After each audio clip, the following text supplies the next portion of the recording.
Hi, Mystery Recapped here. Today I'm going to explain a sci-fi thriller movie called Subservience. Spoilers ahead. Watch out and take care.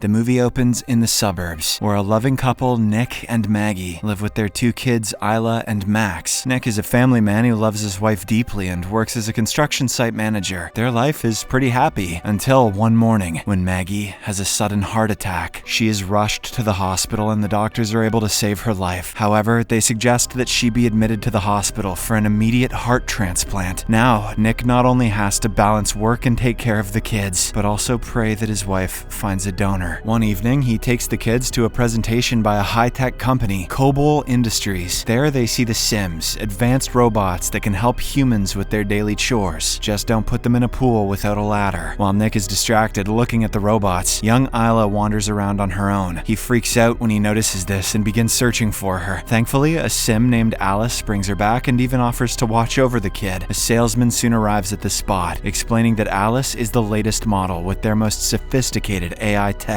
This new technology allows the Sims to mimic human emotions. Nick, who is struggling to balance his work and family life, finds it intriguing and decides to buy the robot. With what money, you might ask? Well, I don't know. The next morning, Alice shows up to their door and immediately starts helping around with almost everything. She memorizes each member's schedules, absorbs the shopping list from the smart fridge, and even fixes the loose stairway railing. At the end of the day, the family comes back to a perfectly clean house and a warm dinner. The Sim quietly watches on as they eat their dinner and analyzes their behavior patterns. Later that night, Isla sneaks out of her room to the kitchen. She climbs on a chair to reach a jar of cookies that is kept on the top shelf. However, she loses her footing, drops the jar, and falls from the chair. Nick, who is working upstairs, hears the loud noise and immediately runs downstairs. He reaches the kitchen, only to see that the Sim has caught his daughter. Isla is unscathed in the accident, while the robot is surprisingly bleeding from her left leg. After putting his kids to bed, Nick goes to check on Alice. He finds her in the bathroom, stripped down to her lingerie. He awkwardly asks if she needs a repair, but Alice has already used a special bandage that instantly heals any damage. Sometime later, the family visits Maggie at the hospital. Through their conversation, it is evident that the kids are really fond of the Sim. Nick, in the meantime, gets intimate with his wife when they are alone. Turns out he has a lot of pent-up sexual frustration in the absence of his wife and the presence of his surprisingly bangable robot. The next day at work, Nick and his coworkers notice their boss showing the workplace to a representative from a robotics company. A curious Nick later talks to his supervisor, only to get devastating news. The company is actually looking to make profits by laying off the human workers and replacing them with Sims. The supervisor says Nick will keep his job as the site manager, but he resigns on the spot in solidarity with his coworkers, momentarily forgetting that he has a wife in the hospital, children to take care of, and a robot that he'll be paying interest on for the rest of his life. However, when the supervisor reminds him that he needs money for the hospital bills? Okay, good. Nick changes his mind and agrees to stay in the job. That night, after putting the kids in their bed, Alice joins Nick in the living room. He invites her to watch the movie Casablanca, but she knows the entire story from her database. Nick replies that actually watching it is a completely different experience. He then orders her to wipe all she knows about the movie from her memory. The Sim explains that he will need to restart her programming to do so. Thus, Nick holds down the power button on her neck for 7 seconds, as per her instruction manual. Following this, all data related to Casablanca is deleted from her system. Alice then sits down with Nick and experiences a movie for the first time. She interprets Casablanca, which is about a love so powerful that a person would even do bad things to protect it. At this moment, they are interrupted by a call from Maggie, who finally has some good news. She announces that the doctors have found a donor, so the surgery has been scheduled. However, the next day the doctor brings concerning news. There's a fierce storm in the area. This prevents the helicopter with the donor's heart from arriving at the hospital. The surgery will have to be cancelled yet again. That night, a disturbed Nick goes drinking with his work buddies to lay off some steam. The whole group is very frustrated because they're having trouble finding work. Everyone is bubbling with rage towards the Sims and want to take revenge. Just start a fire and remove the doors. Later, one of Nick's very close friends and ex-colleague Monty claims he left some tools behind at the construction site, so he asks the group to drive him there. Upon reaching, Monty finds the container where the brand new sim workers are kept. It is locked and requires a password, which is given to the site's manager, Nick. He refuses to open it for them, but Monty guesses that the code is Isla's birth year. His guess turns out to be right, and the container opens to reveal a bunch of robotic workers that look all the same. Enraged at losing his job, Monty starts destroying the Sims with a nearby metallic rod. A horrified Nick tries to stop him, but the others hold him back. After the outburst, everyone returns home, and Nick immediately gets into the shower. Suddenly,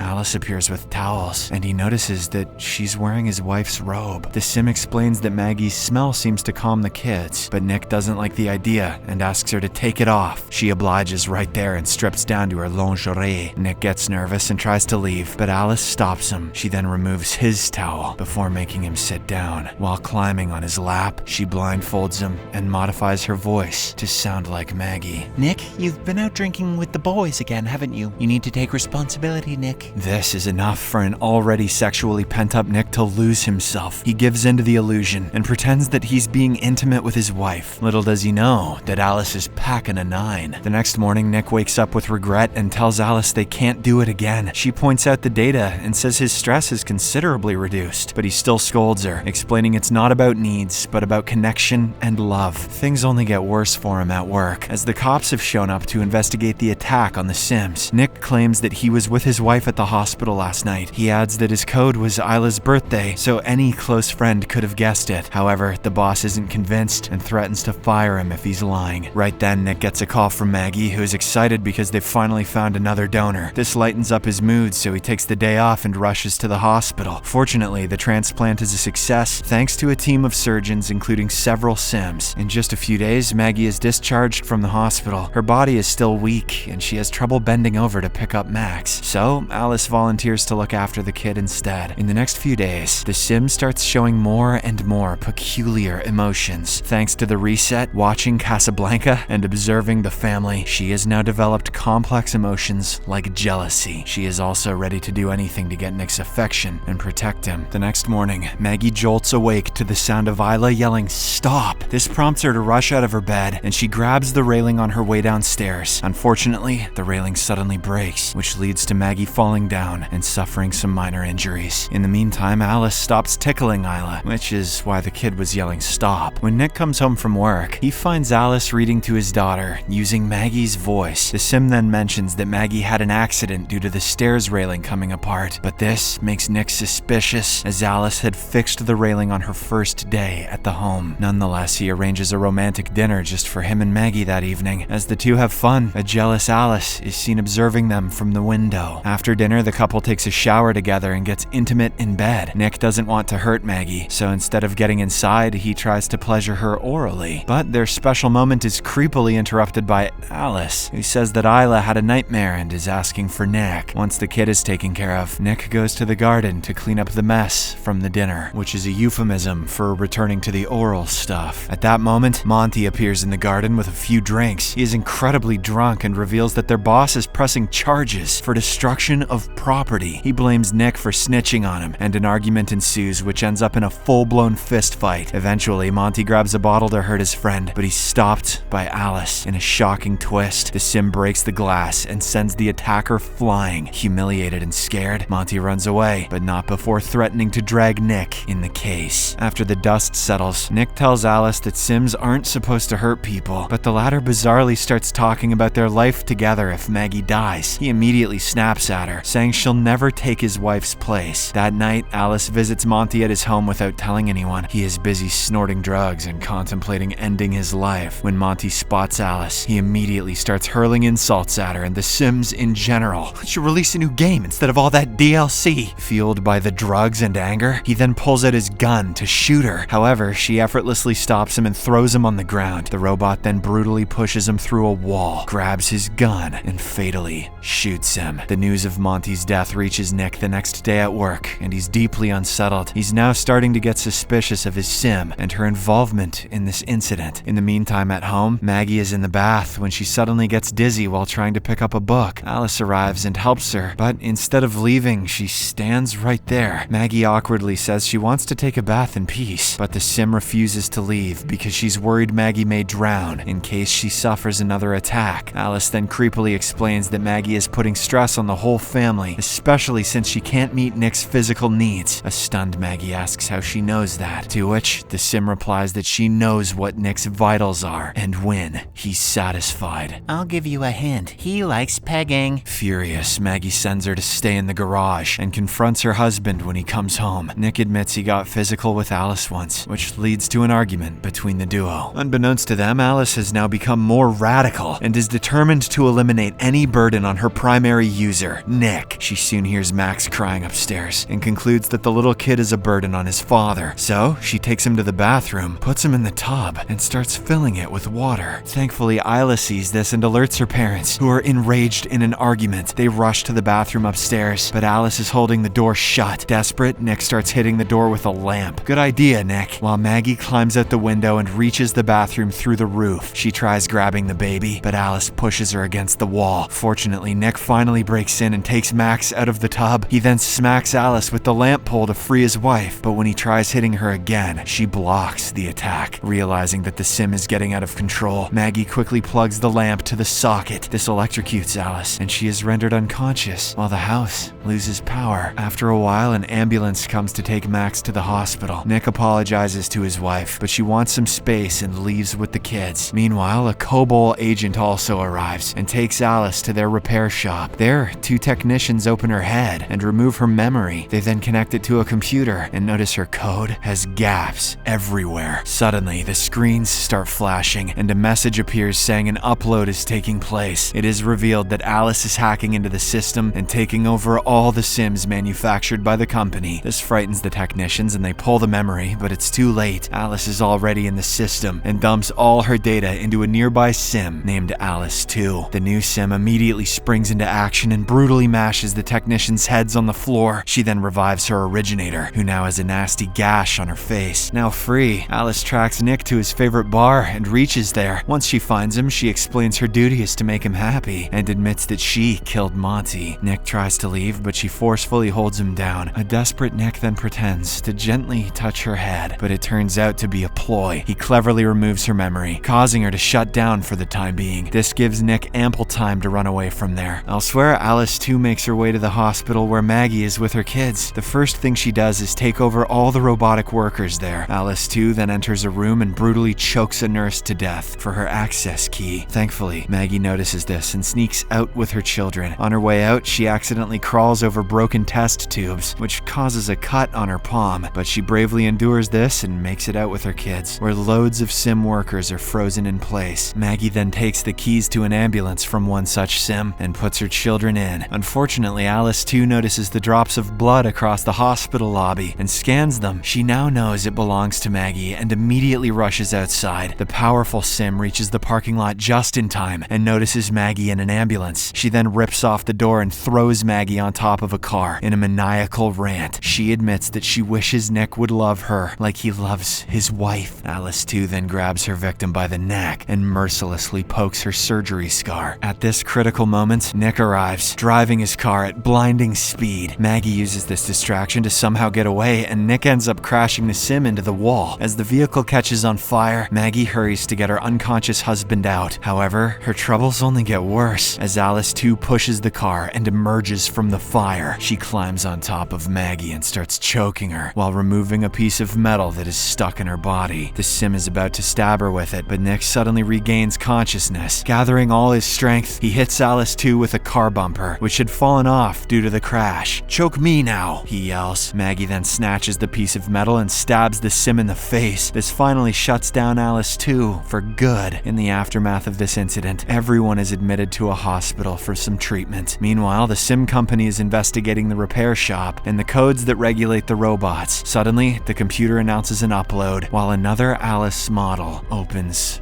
her eyes. Subscribe for more videos like this, turn on notifications, and leave a like to help the channel out. Thank you for watching.